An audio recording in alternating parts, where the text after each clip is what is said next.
Thank you very much, Mr. Chairman, and I think it's appropriate at this point in time that we look at the Chinese influence in Europe and, but more importantly, use this as an opportunity to talk about greater cooperation between our European allies and ourselves.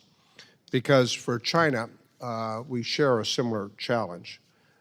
China is an adversary, they're a competitor, and they're a vast market, and that makes it complicated. And I don't think in that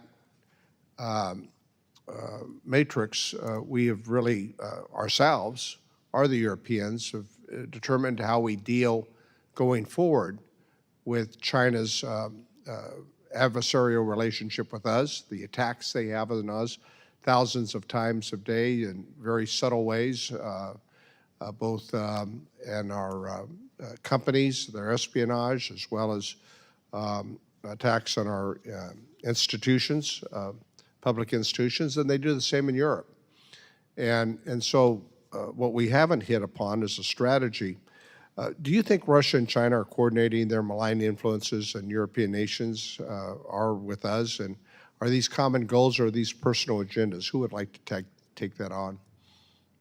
Please, Dr. Roham. Happy to, thank you. I think there's certainly a degree of coordination as exemplified by the no limits partnership reached between Putin and Xi. However, I think the cooperation between those two actors falls short of the degree of institutionalized alliance-like structure that we saw during the Cold War between the Soviet Union and that's really lacking. I mean, I think the Europeans think that the Trade and Technology Council, the TTC, is one of the ways to address the differences, and I think they would also like to work with us in implementing tools to limit China's influence. What do you think of the possibilities of that? I think the TTC has not lived up to the expectations, to put it mildly. But for reasons why. First of all, it's a work in progress, I believe. And secondly, our collaboration on it, I think, has not been significant.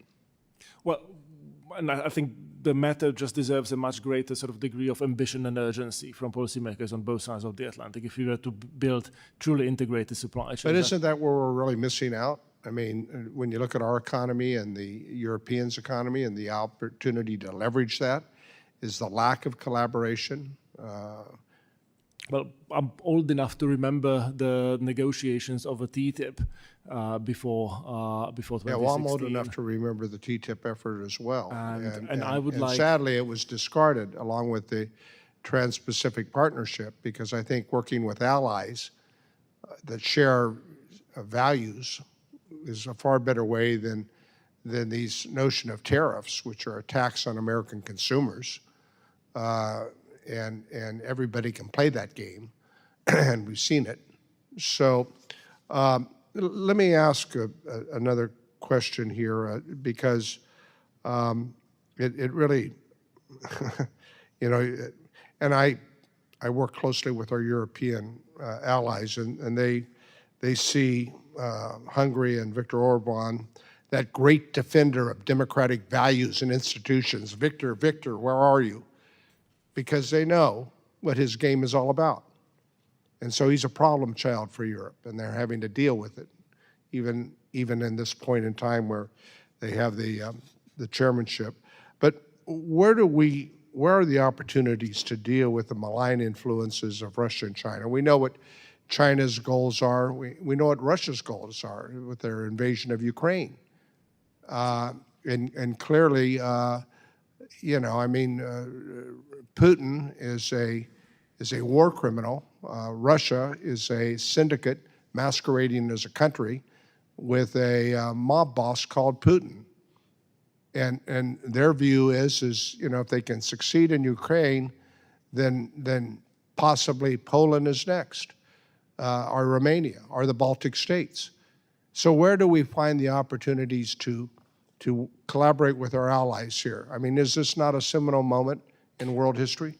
I do think we need both carrots, deeper cooperation, but also sticks. When you look at Hungary, then the EV investments in places like indeed Hungary or Slovakia, there has been evidence that's being investigated by the Select Committee on the CCP that links some of these Chinese conglomerates to the events in Xinjiang and the genocide against the Uyghurs. We should not be afraid to actually, float the possibility of sanctioning these companies. No, I agree.